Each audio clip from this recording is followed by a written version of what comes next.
में भरकर अपने पड़ोसी के घर रख दिया था। जब मैंने वापस मांगा तो उसने कहा कि घड़ा तो खाली था, उसमें सोना था ही नहीं।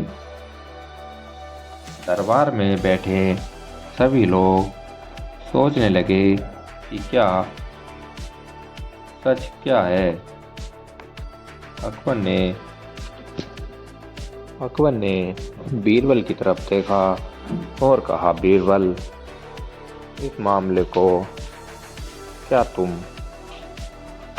सुलझा सकते हो? बीरबल मुस्कुराए और बोले, ठीक है जहाँपनाह, मैं सच्चाई का पता लगाऊंगा। अगले दिन बीरबल ने व्यापारी और उसके पड़ोसी दोनों को दरबार में बुलाया। बीरबल ने पूछा, तुमने घड़ा कब किया था? व्यापारी बोला, लगभग 6 महीने पहले। फिर बीरबल ने पड़ोसी से पूछा, क्या तुम्हें याद है कि घड़ा कैसा था? पड़ोसी बोला, हाँ, साधारण मिट्टी का घड़ा था। बीरबल कुछ देर सोचते रहे। फिर उन्होंने सैनिकों से कहा कि वह घड़ा लेकर आए। घड़ा दरबार में लाया गया। बीरबल ने ध्यान से घड़े को देखा और फिर मुस्कुराए। उन्होंने पड़ोसी से कहा, अगर घड़ा खाली था तो उसमें यह सोने की चमक कैसे रह गई? यह सुनते ही पड़ोसी घबरा गया। दरअसल घड़े की दीवारों पर सोने के छोटे छोटे कण चिपके हुए थे। बीरबल बोले, सच्चाई छुप नहीं सकती। तुमने सोना निकाल लिया और झूठ बोल रहे हो। अब पड़ोसी के पास कोई जवाब नहीं था। वह डर गया और तुरंत बोला, मुझे माफ़ कर दीजिए। लालच में आकर मैंने सोचा सोना चुरा लिया। अकबर ने तुरंत आदेश दिया कि व्यापारी का सोना वापस किया जाए। फिर क्या? अकबर ने बीरबल से कहा, बीरबल, तुम्हारी बुद्धि सच में कमाल की है। दरबार में सभी लोग बीरबल की तारीफ करने लगे और बीरबल को अकबर ने इनाम दिया। कहानी से सीख, लालच इंसान को झूठ और बुराई की तरफ ले जाता है। कहानी नंबर 2, ईमानदार किसान और चालाक व्यापारी। बहुत समय पहले की बात है। बादशाह अकबर का दरबार लगा हुआ था। तभी एक किसान रोते हुए दरबार में आया। बीरबल बोला, जहाँपनाह। किसान, क्या हुआ? जहाँपनाह, मेरे साथ बहुत बड़ा अन्याय हुआ है। एक व्यापारी ने मेरा पैसा हड़प लिया है। अकबर ने पूछा, क्या हुआ? सब सच सच बताओ। किसान बोला, जहाँपनाह, मैंने अपनी सारी बचत उस व्यापारी को सुरक्षित रखने के लिए दी थी। उसने कहा कि जब भी मुझे ज़रूरत होगी वह वापस लौटा देगा। लेकिन अब वह कह रहा है कि मैंने कभी उसे पैसा दिया ही नहीं। यह सुनकर दरबार में हलचल मच गई। अकबर ने व्यापारी को तुरंत बुलाने का आदेश दिया। कुछ देर बाद व्यापारी दरबार में आया। वह बहुत चालाक और घमंडी आदमी था। अकबर ने पूछा, क्या इस किसान ने तुम्हें पैसा दिया था? व्यापारी बोला, जहाँपनाह, यह आदमी झूठ बोल रहा है। इसने मुझे कभी कोई पैसा नहीं दिया। किसान रोने लगा। अकबर ने बीरबल की तरफ देखा और बोले, बीरबल, इस मामले का फैसला तुम करो। बीरबल ने कुछ देर सोचा और फिर किसान से पूछा, जब तुमने पैसा दिया था तब कोई गवाह था? किसान बोला, जी नहीं, वहाँ सिर्फ एक बड़ा बरगद का पेड़ था। बीरबल मुस्कुराए और बोले, ठीक है, तुम उस बरगद के पेड़ को दरबार में बुला कर लाओ, वही गवाही देगा। यह सुनकर दरबार हंसने लगा, लेकिन किसान सच में पेड़ को बुलाने चला गया। कुछ समय बाद बीरबल ने व्यापारी से पूछा, तुम्हें क्या लगता है, किसान अभी तक पेड़ के पास पहुंच गया होगा?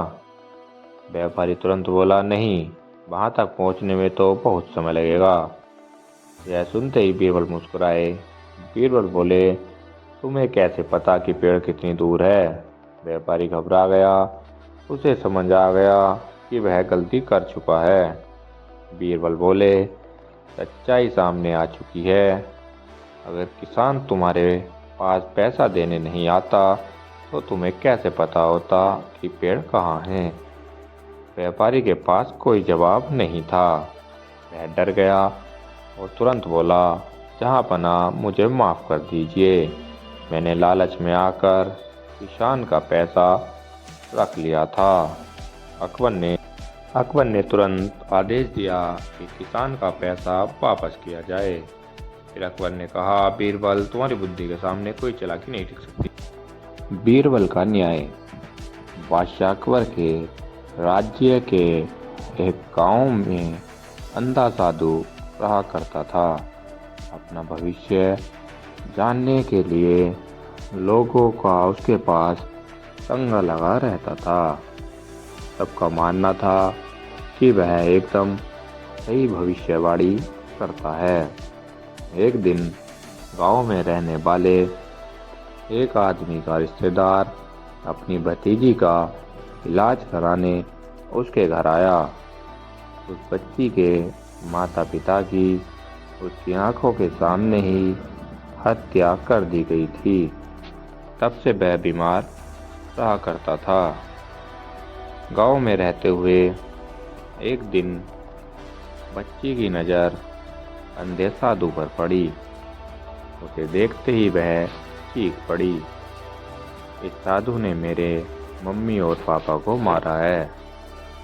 बच्ची के लगाए गए इस इल्जाम पर अंधा साधु नाराज हो गया। उसने उसके रिश्तेदारों को कहा, मुझ अंधे पर यह कैसा इल्जाम लगा रही है? तुम्हें इसे समझाना चाहिए। साधु से माफ़ी मांगकर बच्ची के रिश्तेदार घर चले आए। घर पर बच्ची पूरे दिन रोती रही और यही कहती रही कि वह साधु ही उसके माता पिता का प्यारा है। आखिरकार सबको उसकी बात पर यकीन आ गया। उन्होंने तय किया कि वे उस संबंध में बीरबल से मदद मांगेंगे। वे बीरबल के पास पहुँचे और उसे पूरी बात बता दी। पूरी बात जानकर बीरबल बोला, आप लोग बादशाह अकबर के दरबार में जाकर इंतज़ार करो, मैं कुछ देर में आता हूँ। उन्होंने वैसा ही किया। इधर बीरबल के पास पहुंचकर उन्होंने बीरबल को सारी बात बता दी। पूरी बात जानकर बीरबल बोला, आप लोग बादशाह अकबर के दरबार में जाकर मेरा इंतज़ार करो, मैं कुछ देर में वहाँ आता हूँ। उन्होंने वैसा ही किया और वे बीरबल का इंतज़ार करने लगे। साधु के दरबार में पहुंचने पर बीरबल ने अकबर और सभी मंत्रियों के सामने अपनी तलवार निकाल ली और साधु को मारने के लिए उसके करीब ले गया। यह देख साधु घबरा गया और उसने अपने कपड़ों के पीछे छुपाकर रखी तलवार निकाल ली। बीरबल समझ गया कि साधु अंधा नहीं है, बल्कि वह अंधा होने का दिखावा कर रहा है। उसने सेहरा मांजरा अकबर को बताया और बच्ची को न्याय दिलाने की गुजारिश की। अकबर ने सैनिकों को आदेश दिया कि वे साधु को बंदी बना लें। साधु से बंदी गृह में कड़ाई से पूछताछ की गई तो उसने अपना अपराध कबूल कर लिया। उसे फांसी की सजा सुनाई गई। इस तरह बीरबल सूझबूझ से बच्ची को न्याय दिला सका। कहानी नंबर 2, बीरबल की चित्रकारी। बादशाह अकबर अक्सर अपने दरबारियों से कुछ अजीब व गरीब काम करने कहते रहते थे और ना कर पाने पर बहुत नाराज हुआ करते थे। एक दिन भरे दरबार में बीरबल से कहा, बीरबल, मैं चाहता हूँ कि तुम अपने कल्पना शक्ति का इस्तेमाल कर एक ऐसा चित्र बनाओ जिसे देखकर मैं खुश हो जाऊं। बीरबल को चित्रकारी नहीं आती थी। वह अकबर से बोला, हुजूर, मैं तो आपका मंत्री हूँ, मैं कैसे चित्र बना सकता हूँ, मुझे तो चित्रकारी आती ही नहीं। बीरबल के जवाब पर अकबर नाराज होते हुए बोले, मैं कुछ सुनना नहीं चाहता, तुम्हें हर हाल में मेरा हुक्म मानना होगा।